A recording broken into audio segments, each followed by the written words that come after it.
मनपा निवडणूक 2025च्या तोंडावर उबाटा गटाला आमदार रवी राणा यांचा दणका। उबाटा गटातील माजी नगरसेवक भारत चौधरी यांचे पुत्र सूरज भारत चौधरी यांच्यासह 650 उबाटा कार्यकर्ते व पदाधिकाऱ्यांचा युवा स्वाभिमान पार्टीमध्ये जंगी प्रवेश। आमदार रवी राणा यांनी सर्व नवीन प्रवेश घेणाऱ्या कार्यकर्त्यांचं पुष्पगुच्छ देऊन केले स्वागत। आमदार रवी राणा हे कार्यकर्त्यांची जाणीव ठेवून कार्यकर्त्यांच्या ठामपणे पाठीशी राहून सन्मानाची वागणूक देणारे नेते सूरज भारत चौधरी। अमरावती महानगरपालिका निवडणूक 2025च्या पार्श्वभूमीवर शहराच्या राजकारणात मोठी घडामोड घडली असून उबाटा गटाला जोरदार धक्का बसलाय। उबाटा गटातील सक्रिय कार्यकर्ते व पदाधिकारी व माजी नगरसेवक भारत चौधरी यांचे पुत्र सूरज भारत चौधरी यांच्यासह तब्बल 650 कार्यकर्ते व पदाधिकाऱ्यांनी युवा स्वाभिमान पार्टीमध्ये जंगी प्रवेश केला आहे। या सामूहिक प्रवेशामुळे अमरावतीतील राजकीय समीकरण बदलण्याची चिन्ह स्पष्टपणे दिसू लागली। या प्रवेश सोहळ्यात आमदार रवी राणा यांनी नव्यानं पक्षात दाखल झालेल्या सर्व कार्यकर्ते व पदाधिकाऱ्यांचं पुष्पगुच्छ देऊन मनपूर्वक स्वागत केले। यावेळी मोठ्या संख्येने कार्यकर्ते व पदाधिकारी नागरिक उपस्थित होते। या प्रसंगी बोलताना सूरज भारत चौधरी यांनी आमदार रवी राणा यांच्या नेतृत्वावर विश्वास व्यक्त केला।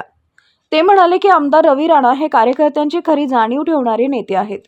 कार्यकर्त्यांना सन्मानाची ते वागणूक देतात, त्यांचे प्रश्न समजून घेतात आणि वेळप्रसंगी ठामपणे त्यांच्या पाठीशी उभे राहतात। त्यामुळेच आम्ही शेकडो कार्यकर्त्यांचा युवा स्वाभिमान पार्टीमध्ये प्रवेश करण्याचा निर्णय घेतला आहे। आमदार रवी राणा यांनीही नव्या कार्यकर्त्यांचे स्वागत करताना सांगितले की युवा स्वाभिमान पार्टी ही सर्वसामान्य कार्यकर्त्यांची पार्टी आहे। पक्षात काम करणाऱ्या प्रत्येक कार्यकर्त्याला सन्मान, जबाबदारी आणि विकासाच्या कामात सहभाग दिला जाईल। अमरावती शहराच्या सर्वांगीण विकासासाठी युवकांची ताकद एकत्र करून आगामी मनपा निवडणूक ताकदीने लढवली जाईल असा विश्वास त्यांनी व्यक्त केला। या प्रवेशामध्ये अमन सांडे, अजय सांडे, मनोज अग्रवाल, ईश्वर मेश्राम, किरण नाचनकर, जावेद रायलीवाले, संतोष बुंदिले, यश सवाईकर, प्रथमेश माटे, रोशन शेंडे, अरमान पाल, प्रतीक शेगोकार, प्रतीक तायडे, आदित्य वानखडे, अक्षय डोईफोडे, अंकुश खोडेकर, करण तायडे यांच्यासह शेकडो कार्यकर्त्यांचा समावेश या मोठ्या प्रवेशामुळे उबाटा गटाला राजकीय फटका बसला असून युवा स्वाभिमानी पार्टीची संघटनात्मक ताकद अधिक मजबूत झाली आहे।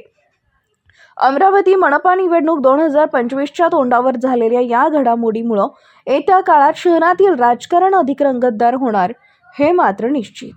अशीच नवीन बातम्या पाहण्यासाठी विदर्भ किसान न्यूज चॅनलला सबस्क्राइब करा आणि लाईक, शेअर करायला विसरू नका।